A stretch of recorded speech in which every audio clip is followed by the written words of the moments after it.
දරුවනි නවතින්න. කිසිම කෙනෙක් වතුරට වහින්න එපා. මගේ අණ පිළිපදින්න. මේ වනාන්තරය ගැන අපි දන්නේ නෑ. හදිසි වෙන්න එපා. පොඩ්ඩක් ඉවසන්න. මම මේ පොකුණ ගැන හොඳින් පරීක්ෂා කරලා බලන්නම්. හොඳින් බලන්න. මේ සත්තු වතුරට බැහැපු අඩිපාරවල්. ඒවා වතුරට යොමු වෙලා තියෙනවා. ආපහු ගොඩට ආපු එකම අඩිපාරක්වත් පේන්න නෑ. මේක උගුලක්. මේක අමනුෂ්‍යයන් ඉන්න පොකුණක්. වතුරට බැස්සොත් අපි හැමෝම ඉවරයි. වතුර හෙලවෙනවා ඔන්න බලන්න.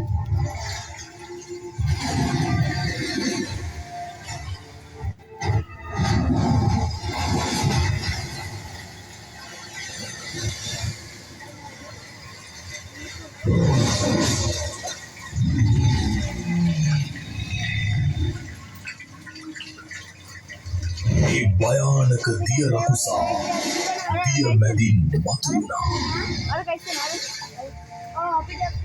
ඇයි නුඹලා බය වුණේ? වරෙල්ලා වතුර බීපල්ලා. නුඹද මේ පොකුණට අධිපති යකඩයා? ඔව් මම තමයි. වතුරට බහින ඕනෑම කෙනෙක් මගේ ගොදුරක්.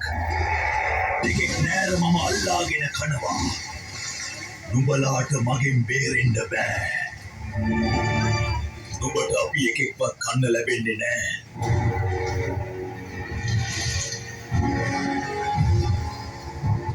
බලමු. තොපි වතුර නොබී ඉන්නේ කොහොමද කියලා. වතුර නොබී මැරෙන්නයි වෙන්නේ. කොහොමද වතුරට නොබැස මේක කරන්නේ? අනිවාර්යයෙන්ම ක්‍රමයක් තිබිය යුතුයි.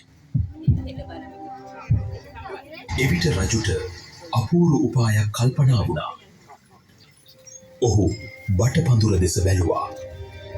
මේ බටේ ඇතුලේ පුරුක් තියෙනවා. මේකෙන් වතුර අදින්න බෑ. මම සත්‍ය ක්‍රියා කරනවා. මගේ මේ සීලයේ බලයෙන් මේ බට දණ්ඩේ මැද විවර වේවා.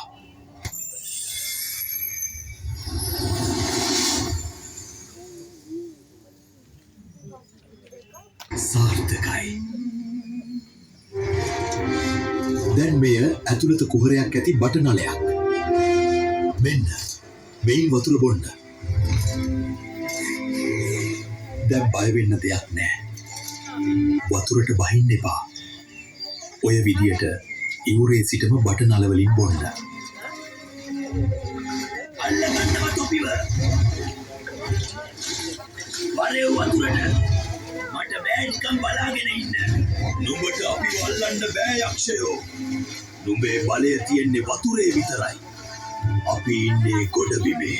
බෝසතාණන්ගේ නුවණ නිසා රකුසා පරාජය වුණා. ෂෙක් මම පෙරදුනා. නුඹලා කිනුවා. මම යනවා.